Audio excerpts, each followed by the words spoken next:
¿Se ve, Lisa? Sí, Joana, se puede ver.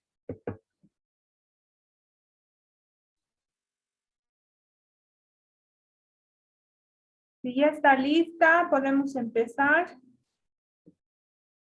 F5 para ampliar la pantalla. Muy bien, empezamos, Joana. Está bien, Lisa, mi compañera va a empezar. Ya dicen.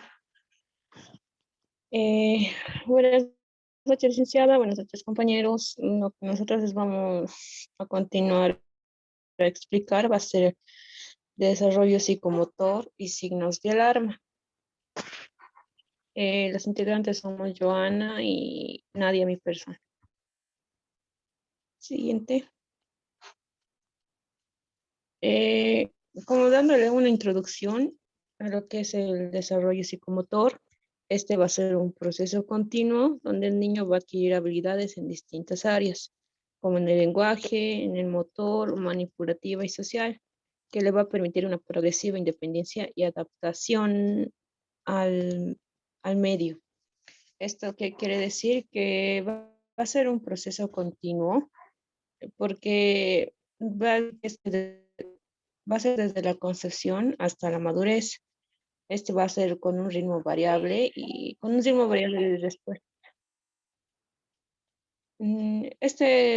Desarrollo va a depender más que todo del sistema nervioso central, de los órganos, los sentidos, ya sea de acuerdo a un entorno psicoafectivo adecuado y estable, lo que va a ser el desarrollo. Como punto 2, tenemos el desarrollo psicomotor y signos de alarma. Este va a ser un término de desarrollo psicomotor que se va a emplear para definir el progreso del niño en diferentes áreas durante los 2 a 3 años de vida, que es un periodo de gran plasticidad y muy sensible a los estímulos. Esto quiere decir que cuanto más lejos esté un niño del hito, que nosotros les vamos a mostrar unas tablas, esto va a significar algo. Podemos diagnosticar un retraso psicomotor de acuerdo a los parámetros. También vamos a verificar que los niños alcancen ciertos rangos que vamos a ver.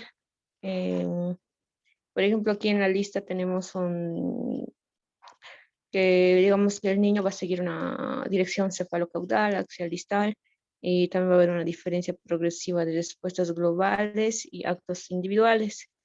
También es que los reflejos primitivos van a proceder a los movimientos voluntarios y al desarrollo de las acciones.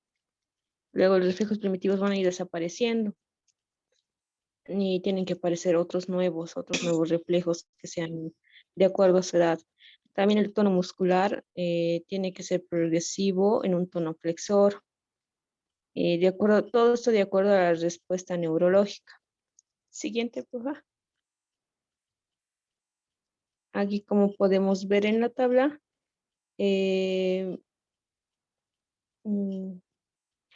como podemos ver en la tabla que nos indica que hay una medida de edad y márgenes de normalidad para diferentes hitos del desarrollo psicomotor. En la parte izquierda tenemos los hitos, en la parte media es donde nos va a indicar las semanas donde se va a poder desarrollar. Y en la parte derecha está el margen de la normalidad en lo que el niño va a poder realizar esos gestos. Por ejemplo, existe el de la sonrisa, que si el niño lo hace en 4 a 6 semanas, pero algunos suelen tardar, pero tiene un rango de normalidad que va a ser de 1 a 8 semanas. Si todo esto, digamos, tiene alguna falla o no cumple con el parámetro que está en el parámetro de normalidad, se debe atender de forma particularmente urgente a aquellos niños que van a mostrar una pérdida de adquisición ya conseguida.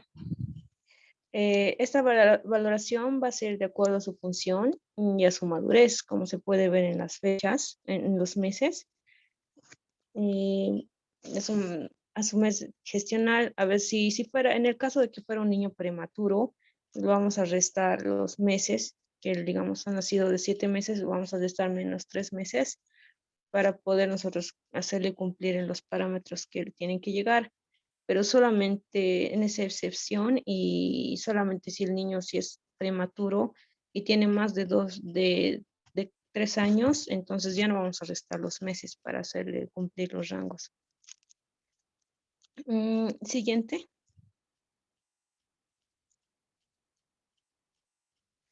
Complementando con el otro, es que va a ver si el niño no va a cumplir, digamos, con los hitos, van a aparecer los signos de alarma, que tenemos que tomar mucho en cuenta los significados y vamos a tomar mucha atención a que los hitos estén presentes y, por ejemplo, cuáles estarán desapareciendo. Tienen que desaparecer los arcaicos y tienen que aparecer otros nuevos, como les habrá dicho, como les había mencionado. Como si estos no desaparecieran hasta cierto mes, hay que fijarse, se van a reflejar claramente en los ojitos, en los movimientos, pueden hacer movimientos repetitivos, tener algún tic, y como más adelante vamos a ver en las tablas. Ahora, como tercer punto, no, anterior, vamos a ver el desarrollo psicomotor normal y a las distintas edades. Aquí es donde vamos a ver las tablas. Por ejemplo, nos dice que en la respuesta neurológica se va a limitar a la coordinación de percepciones sensoriales con conductas motoras simples o automatismo, patrones reflejos de tronco y médula. Todo esto se va a corresponder al estadio sensorial de Piaget. Esto quiere decir que del tercer al cuarto año de vida, el niño ya va a empezar a ir al colegio y quiere decir que va a tener todas sus respuestas espaciales muy bien desarrolladas. Hasta los 5 años, este ya va a ser capaz de hacer acrobacias, va a tener un buen grafismo y o sea, él mismo ya tiene una personalidad propia, tiene capacidad de hacer chistes, de discutir, incluso de regañar a sus compañeros.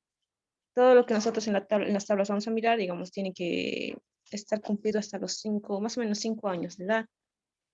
En lo que se refiere que les dije que tienen que desaparecer algunas respuestas arcaicas. Por ejemplo, tiene que desaparecer el reflejo tónico del cuello, que es hasta el tercer mes. También tiene que desaparecer a los 4 meses el reflejo de presión. A las 6 semanas tiene que desaparecer el reflejo de marcha y todo eso.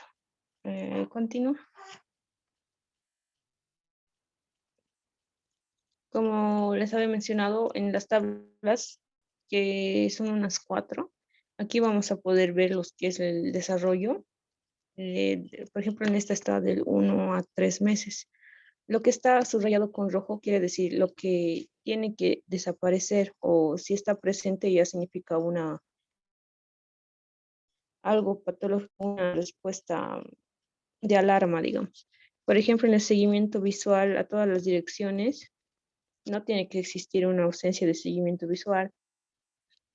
La sonrisa mimética social e inicio de empatía, también tiene que existir una sonrisa normal, no tiene que estar pobre o ausente y todo eso. Siguiente.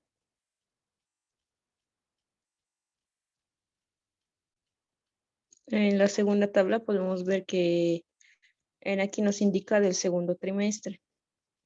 Ahí como está subrayado lo que tiene que haber desaparecido y lo que está presente aún. Siguiente. En el tercer trimestre lo que no tiene que ver son las ausencias de pinza y presión. También hay una alarma si nos dice que si no tiene apoyo o tiene una hipotonía axial o también tiene una espasticidad de miembros inferiores. Siguiente.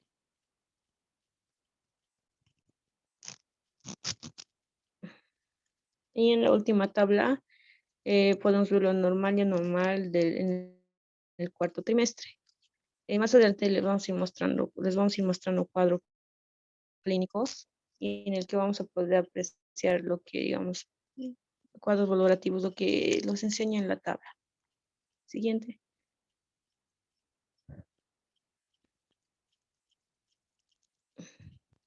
Y como cuarto punto tenemos, digamos, las variaciones de la normalidad en el desarrollo psicomotor. Esto nos dice que hay una serie de pasos evolutivos o maneras que son variación en la normalidad que tienen carácter patológico, que no tienen carácter patológico y cuyo conocimiento de estar alarma. Algunos de estos van a ser.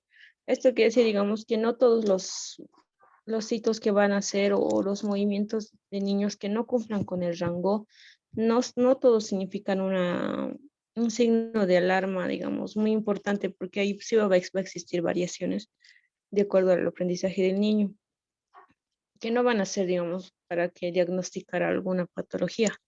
Por ejemplo, la pinza manual entre el dedo y el pulgar medio, este puede tardar, pero no significa que te va a tener alguna patología. En el otro está el desplazamiento sentado o gateo apoyando una rodilla y el pie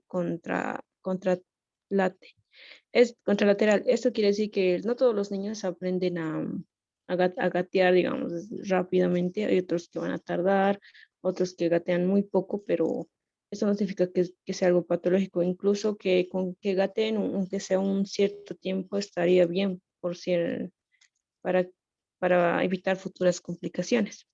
Luego, en la marcha, sin parar por fase de gateo. El 18% de los niños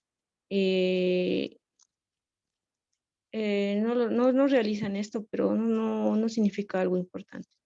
Entre otros está la rotación persistente de la cabeza, también está el retraso de la marcha, porque un niño que se sienta en el aire con la suspensión axilar, luego la marcha de puntas de primeras semanas tras el inicio de la marcha, el tartamudeo fisiológico hasta los 24 años y la alias fisiológicas hasta los 45 años. Siguiente.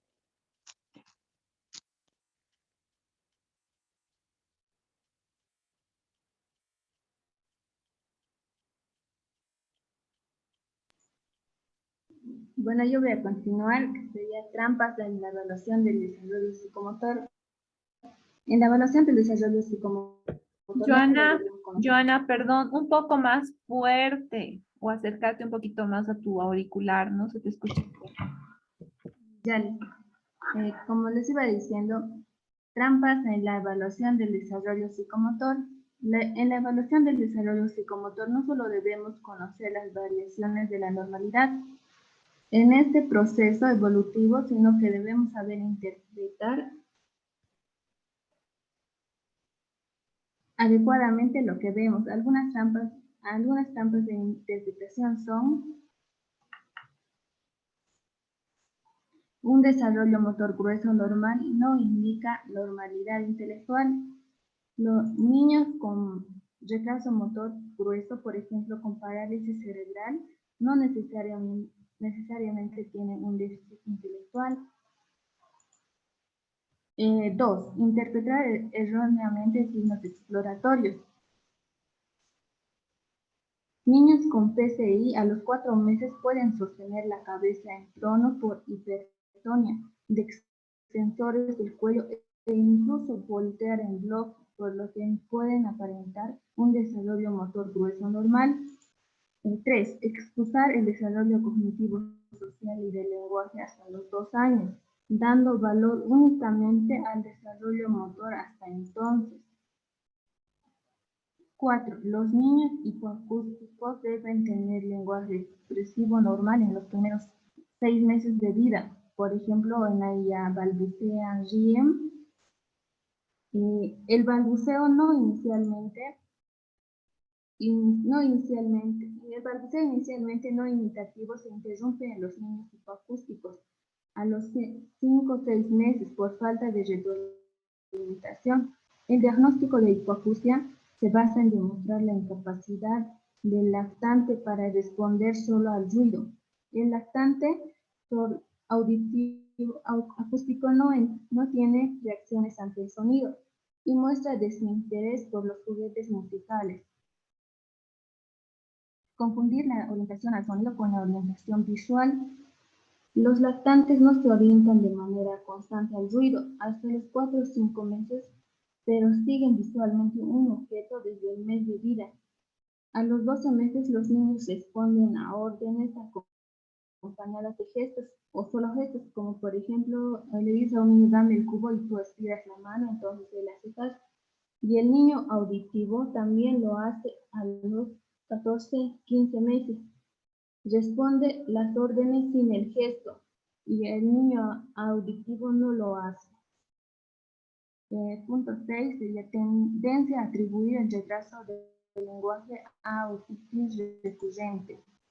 La otitis puede ocasionar una hipoacusia leve que origina una falta de discriminación en algunos fonemas, pero el retraso grave o moderado del lenguaje no puede atribuirse a ello. 7. Atribuir al bilingüismo la causa del retraso del lenguaje.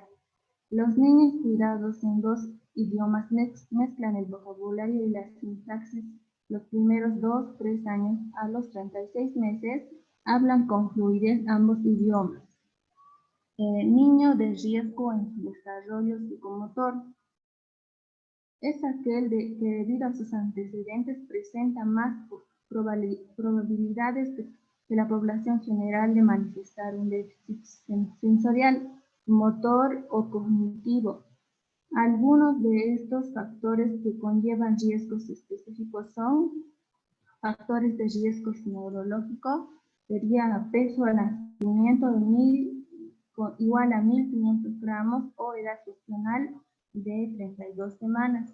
También está la infección congénita intrauterina, AFCAR igual a los 4 a los 5 minutos, hijo de madre drogadicta, alcohólica, la microcefalia, síntomas de neurológica o neonatal, igual a 7 días, convulsiones neonatales, meningitis neonatal, alteraciones en eco transfrontanelar.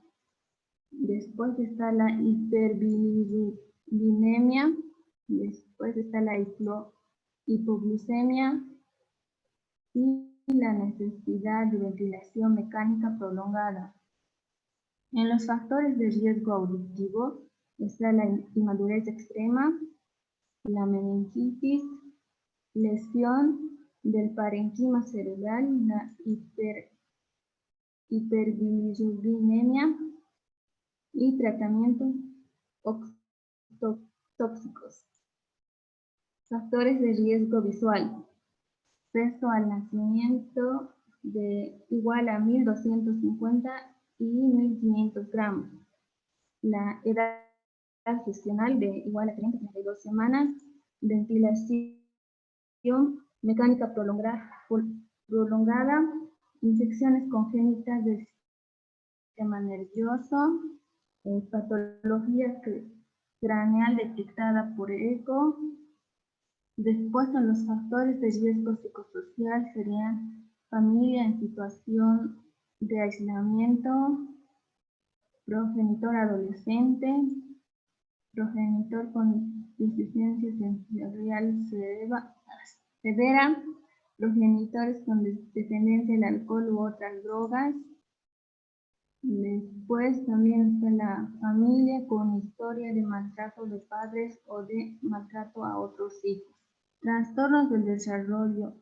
Un 16% de niños presenta algún trastorno de neurodesarrollo y solo el 40% se detecta antes de escolarizar. La prevalencia de los distintos trastornos neurodesarrollos que es bueno conocer para diagnosticar es la siguiente.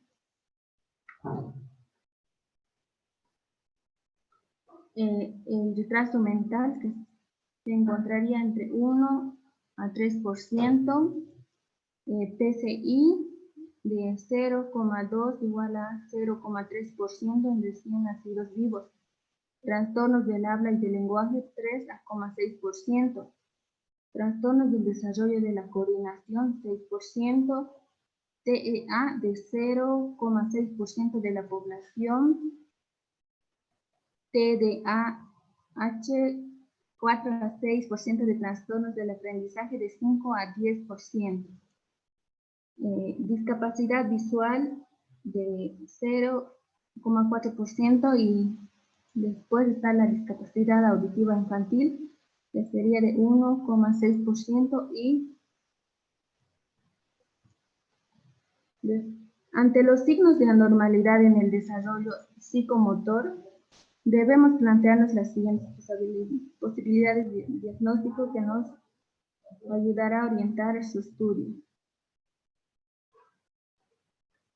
Que sería una variante normal del desarrollo por normalización posterior, retraso por pobre o inadecuada estimulación, retraso por enfermedad crónica extraneurológica, efecto de un déficit sensorial aislado, expresión de torpeza psicomotora, manifestación de un trastorno motor, trastornos específicos del lenguaje, un futuro TEA, retraso psicomotor, preludio de un futuro retraso mental, niños con estigmas neurocutáneos o dismórficos, sugestivos de un síndrome concreto. El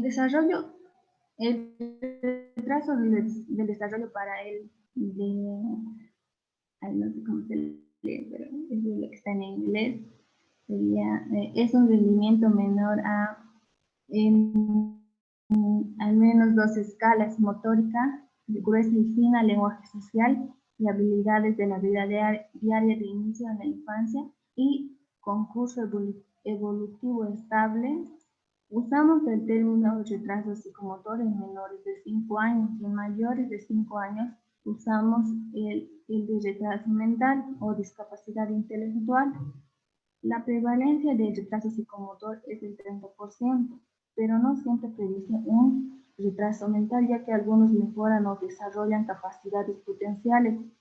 Encontramos causa generalmente genética malformativa en un 60 a 70% del retraso grave y en un 25 a 30% de leve. El retraso mental de origen genético puede ser sindrómico o no sindrómico. Los retrasos de causa desconocida se atribuyen a interacciones entre múltiples genes asociados a factores epigenéticos y exposición a factores ambientales desfavorables. Evaluación del desarrollo psicomotor por parte del pediatra. La evaluación del desarrollo psicomotor es importante en los programas de salud infantil para detectar tempranamente signos de alerta y trastornos del neurodesarrollo. La impresión subjetiva de un retraso en el desarrollo es insuficiente, por lo que es importante conocer y utilizar un test de cribado y escalas del desarrollo que sistematizan la exploración y evitan que se valore algún aspecto, aumentando la detección de los trastornos del desarrollo antes de entrar al colegio. Por otro lado, las escalas de un cociente de desarrollo que alerta cuando no es satisfactorio, aunque su poder predictivo del futuro es escaso. Aquí hay unas tablas que indican el nombre de la escala, por ejemplo, de Brunet-Lessine, la edad de aplicación de 0 a 30 meses. Ahí se evalúa el control postural, la coordinación oculomotriz, lenguaje y comunicación, sociabilidad y autonomía. En la de Bailey está de 2 a 30 meses, que se evalúa la escala mental, escala de psicomotricidad, registro de comportamiento. En la Battelle de 0 a 8 años, que se evalúa la área personal social, la área adaptiva, la área motora, la área comunicativa, la área cognitiva. En la de Metcalfe de 2 años y medio a a 8 años y medio se evalúa la verbal, la perceptiva, manipulativa, la cuantitativa, la memoria, la motricidad y general cognitiva. En la CAUFAM, de 2 años y medio a los 12 años y medio, se evalúa un procesamiento simultáneo, un procesamiento secuencial y conocimientos. En la Cumaní está de 3 a 6 años que se evalúa la psicomotricidad, el lenguaje, la atención, la estructuración espacial, la visopercepción, la memoria, la estructuración rítmico-temporal y la lateralidad. Finalmente, además de la valoración del desarrollo psicomotor y la exploración neurológica, hay que realizar un examen morfológico completo. Aunque los niños con síndrome genético solo son un 5% del total de retraso psicomotor, se debe pensar en ellos para dar un diagnóstico y un buen consejo genético.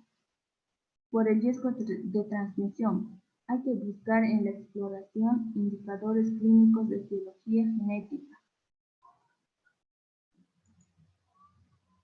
Y aquí hay 2 casos que le vamos a presentar. Esta sería mi compañera de explicar. Ya, continuando, les vamos a presentar este primer caso, que sería caso de atrofia muscular de tipo 1. Este es un caso, esta es una patología sumamente letal para los niños porque los va a mantener hipotónicos, no van a tener una respuesta muscular, va a reducir gravemente los riesgos, la expectativa de vida y también no van a tener mucha dificultad al respirar. Esta patología se caracteriza más que todo por la ausencia de respiración o poca respiración y movilidad. La atrofia muscular, es atrofia espinal, se va a tratar, digamos, de una forma infantil grave de atrofia muscular espinal. Eh, Se va a caracterizar por una debilidad muscular grave y progresiva y por una hipotonía, resultado de una degeneración y pérdida de las neuronas motoras inferiores de la médula espinal. Esto quiere decir que el niño no va a producir, va a tener problemas en producir el gen llamado SMN1, que significa gen de supervivencia de las neuronas motoras. No va a tener una buena producción de estas, por lo que el gen no va a fabricar suficiente cantidad de una proteína que necesitan las neuronas motoras para funcionar con normalidad. Las neuronas motoras se van a descomponer y no van a poder enviar mensajes a los músculos. Bien, aquí como vemos en el caso, tenemos una niña de 5 meses con antecedentes sin eventos peritonales de riesgo.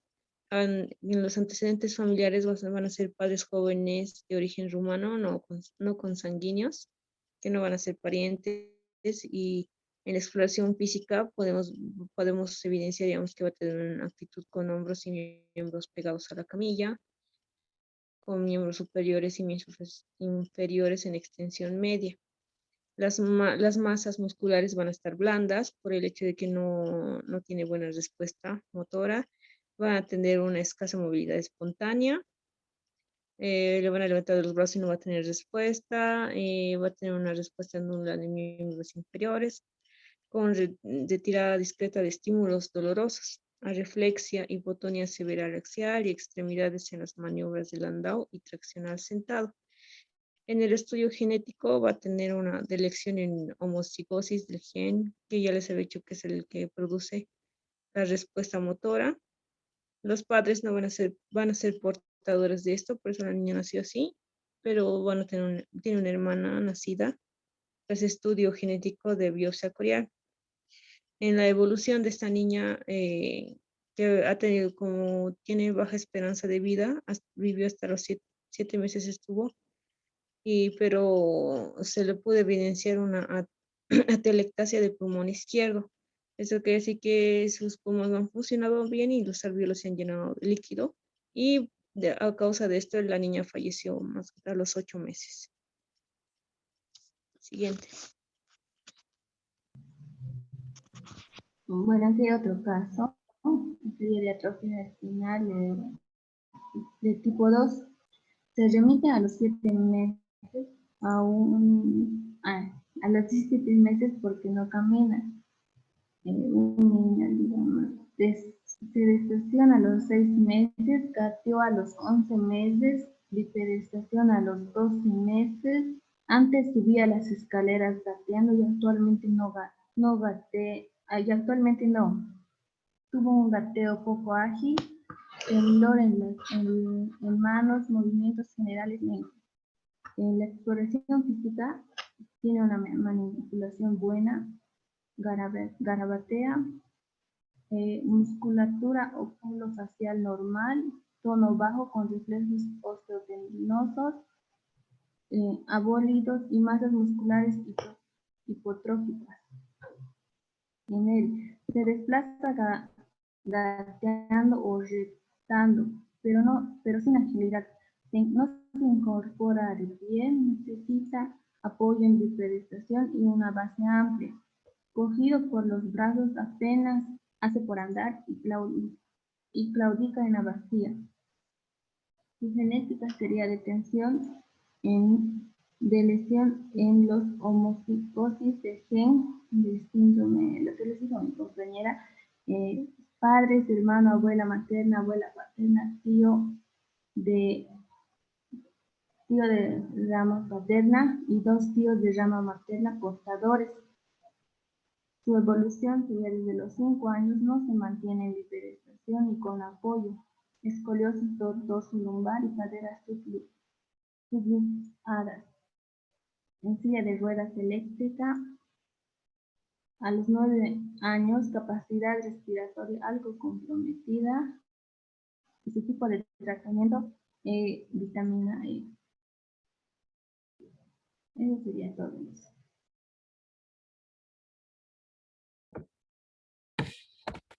Ya, chicas.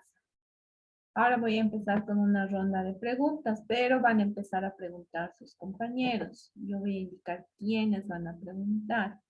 Carla Sánchez, realice una pregunta al grupo, por favor.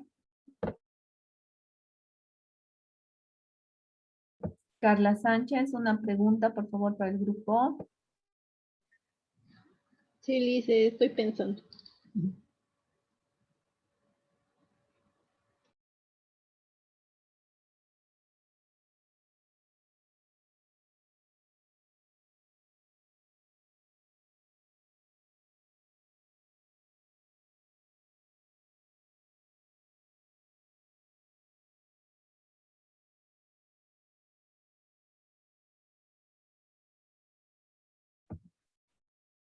Después, alista su pregunta Carlos Muñoz,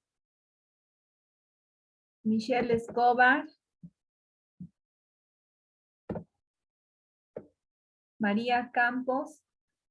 Alisten sus preguntas, por favor.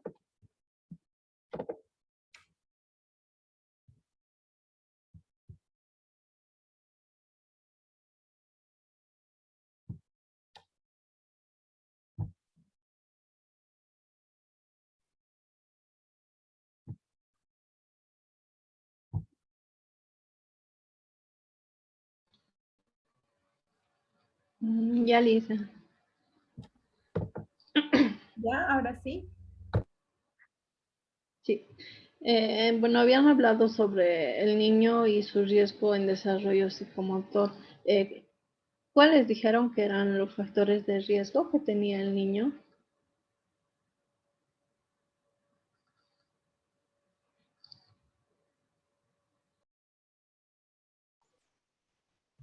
Respondo, Lice, ¿no?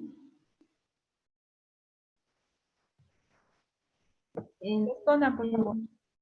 En los factores de riesgo hay 4 tipos de factores de riesgo que serían el neurológico, auditivo, visual y psicosocial.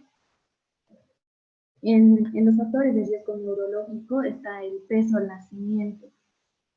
O sea, digamos que nacen con bajo peso y antes de las 32 semanas o en las 32 semanas.